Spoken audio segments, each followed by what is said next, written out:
Okay.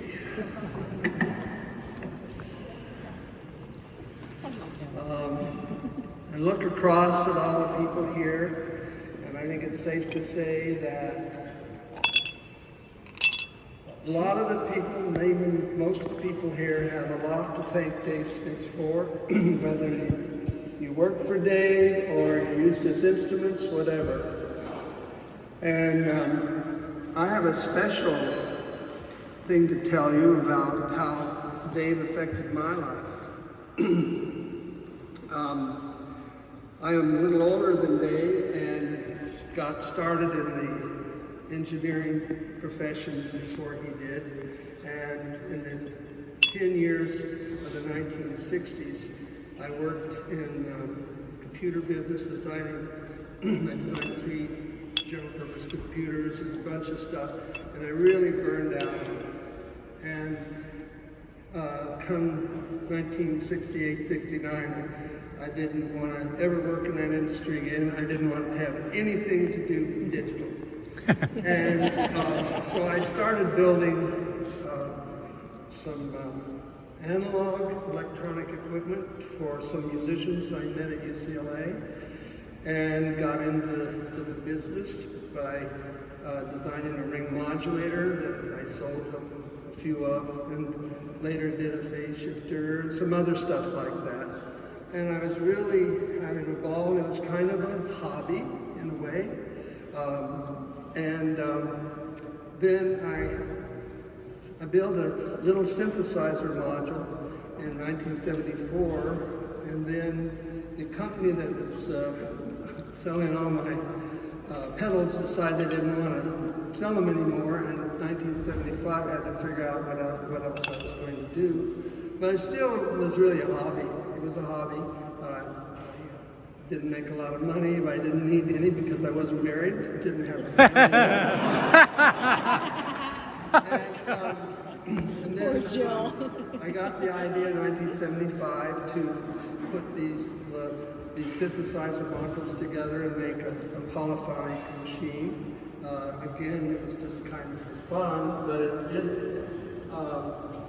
take off and sell pretty well because it was the first polyphonic machine you could readily buy in a music store. And so it was still a hobby. I didn't have any plans to make it a big company. I was pretty happy just kind of fooling around. And then I went to, I've been to several NAMM shows, and then in the spring of 1978, I went to a NAMM show when it was very small at the Disneyland Hotel, in the basement of the Disneyland Hotel, and there was this company, Sequential Circuits there, and they had a machine called the Prophet 5 that was polyphonic, programmable, had auto-tune, you could store patches, and you could do everything that we've since found out that a synthesizer has to do.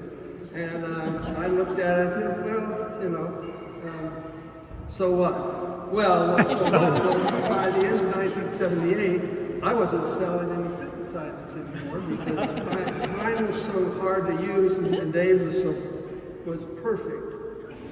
And I had to make a decision based on that situation if I'm going to go on with just being a hobby or start a business. I'm seriously get them start a business. So because of that experience, I decided to try my hand at building synthesizers seriously. So I built up my company, and the rest is kind of history. Until 1985. By 1985, I've done several synthesizers, competing with Dave. Like Dave said, sometimes the sales would go up, and then somebody comes out with something new. So we went back and forth. I think we were always friendly competitors. I remember the first time I visited Sequential Circuits, Dave took me over to a drafting table and said, "This is my next machine. It's the Pro 1. I mean, it's not like, you couldn't do that in the aerospace or computer industries." And we didn't have secrets. We admired each other and course, Dave did a lot better throughout the years, but that didn't bother me. But I lost my company in 1985, and then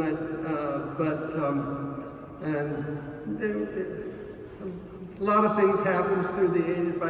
By the late 80s, 90s, everything was digital from Japan, and a lot of companies were having trouble.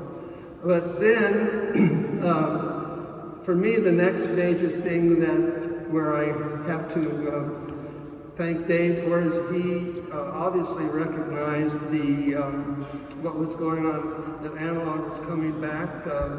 I've always thought that was mainly for the dance crowd that didn't want to have the old digital sound. And he started back up, as he talked about in the video. Prophet 08 went crazy, and things went along, and I did this and did that, got back into business a little bit, but then a year and a half ago, or no, 7 years ago, when Dave and Roger and I were on an airplane back to Sweetwater, Dave said, "What would you think if we did an Oberheim?" And so that was the OB6, and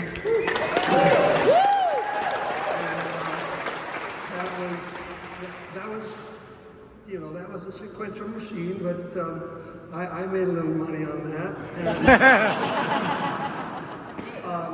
so I have to say that Dave had quite an effect on my life because, well, I seem to have somewhat of a reputation, and it's largely due to Dave. Woo! Thank you.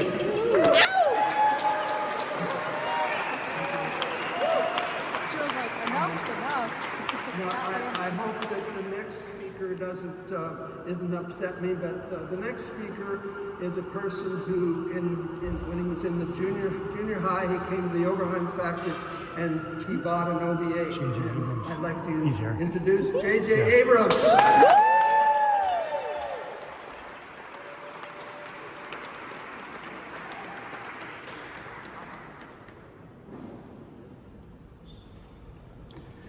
Hey everyone, I will try to be brief, which is hard to do when you're talking about someone that you love. My grandfather ran an electronics company. After the war, he started a company that sold surplus electronics parts to schools. And so I grew up with transistors and resistors and diodes and LEDs and wires and alligator clips and things, and so there was a sort of comfort I had with that. And I think that's what led to my obsession with synthesizers and the idea that you could sort of make anything, any sounds with a good synth. And as a kid, and I did go at 15 years old. I rode my bike to Oberheim, which was quite a ride, because I heard about this thing called the Oberheim system, which hadn't come out yet, but it was supposed to come out. And I locked my bike up, and I went and knocked on the door, and I said, "Could I see the system?" What sort of idiot 15-year-old? Like, all the other 15-year-olds are out playing and doing cool things and being normal. And I'm trying to, stalk Tom. And Marcus Ryle showed me the system. And I didn't buy an OB8. I was 15. Years later, I did get an OB8, which I still have, and I, of course, love. But I love synthesizers. And while some of the soundtracks may have been, to some ears, simple sounding, to me they were magic. And the work that John Carpenter and Alan Howarth and so many others did was inspiring beyond description.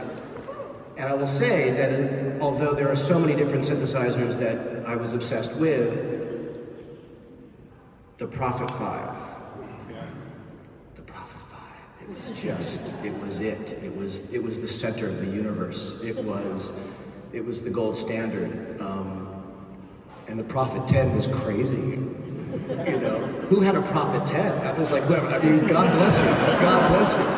Roger doesn't count. You can't raise your hand. But I mean, that was the greatest thing in the world. Anyway, I reached out to Dave Smith at a certain point simply because he was an inspiration. And Dave Smith responded. And Dave Smith was a man who acted like he had never read his own resume. Because he was the most grounded and sweet and open and partying and cool and decent and wise person. And I when we were shooting this Star Wars movie, Force Awakens, I invited Dave and Denise to come to London, which they did, and they came for both of these Star Wars movies we did, and when they came to the set, it was a Star Destroyer set, it was a cool set and all that shit, but I was thinking Dave Smith is here, and does anyone understand that they are in the presence of Da Vinci?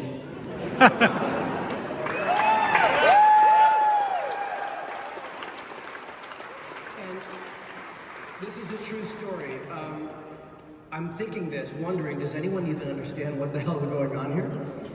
And a crew member comes over, and we are in Pinewood outside of London, and this crew member comes over and he's like, "Is that Dave Smith?" I'm like, "Yeah, it's Dave Smith." And the guy does this, and he pulls up his arm, and he has a Prophet 5 tattoo. That's awesome. Woo! Which I quickly showed Dave Smith.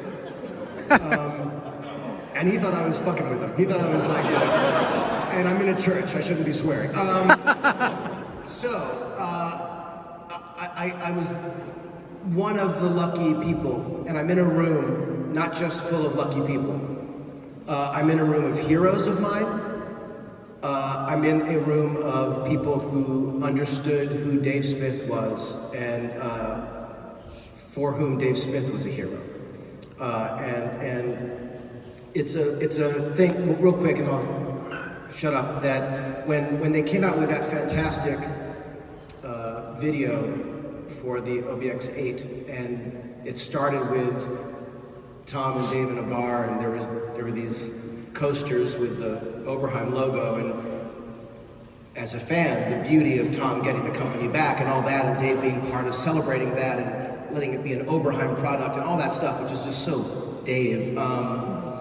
And I remember saying to Dave, "Oh my God, when you ship the OBX-8, you should put those coasters in the package and whatever, ha ha ha." And then I got me up my OBX-8, and this was now, a couple months ago, and I opened it up, and there was a coaster in the package, and I almost started crying. To sit down and play a synthesizer, and this happens every time I play my Prophet 10, because now I own one. Thanks to Dave. It's an unusual and slightly painful and slightly beautiful thing to have playing a specific synthesizer be a bittersweet thing. And to any of you, and I think this is a lot of you, who have a sequential synthesizer, I think you all know exactly what I mean. That when you now go to play any of those keyboards, it's not the same. Yeah. But it's beautiful. And I love you, Dave. Thank you.